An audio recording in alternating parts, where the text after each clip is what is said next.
So first off, a little bit about me. So my father was a serial tech entrepreneur, and he spent his entire career behind a desk writing software and a little bit of hardware as well. And growing up, I was like, I don't want to do that. I want to be outdoors. I want to be fishing, hiking, biking, skateboarding, all that kind of stuff. And so, as I kind of figured out my own career, I decided to go into biology. So my dream as a child was to be a marine biologist, be a professor, be out in the ocean, studying whales and dolphins and things like that. I wasn't very good at swimming, unfortunately, so the whole being out in the ocean thing didn't work out. But I got really into fishing in high school, and I realized that I really loved being on rivers and lakes. And so I got a degree in biology from Virginia Tech. And then my plan was to get a master's and PhD in biology and actually be a field biologist and work at a that plan took a bit of a change. So I took on a very rigorous research project in graduate school. And the idea was to insert stakes in different rivers across Virginia. I lived in Virginia. And to study how those stakes with wood on them were actually colonized by organisms inside the rivers. And so I would go out and find ways to keep stakes in rivers, which is a lot harder than it seems, right? Because every year, springtime, the rivers flood. And then I'd have to go out 4 times a year and sample these logs on these stakes. Anyways, I was out by myself in the Blue Ridge Mountains, went to go pick up one of these logs off the stake, and I hurt my back really bad.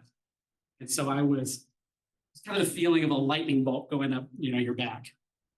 And so I crawled back to my car and drove home with a manual stick shift old Honda Civic, pretty much crying the whole time, and realized that, oh my gosh, like my whole dream of being a field biologist is gone.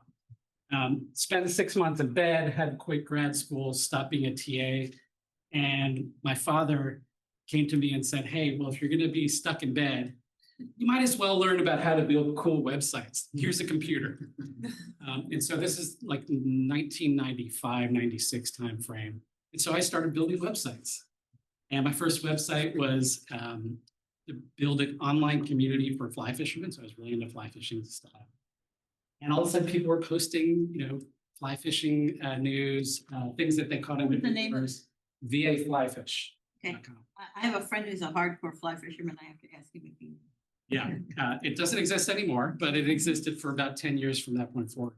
Anyways, I just got so passionate about this idea of digital technology and connecting people, particularly around things I cared about, that it really changed my career.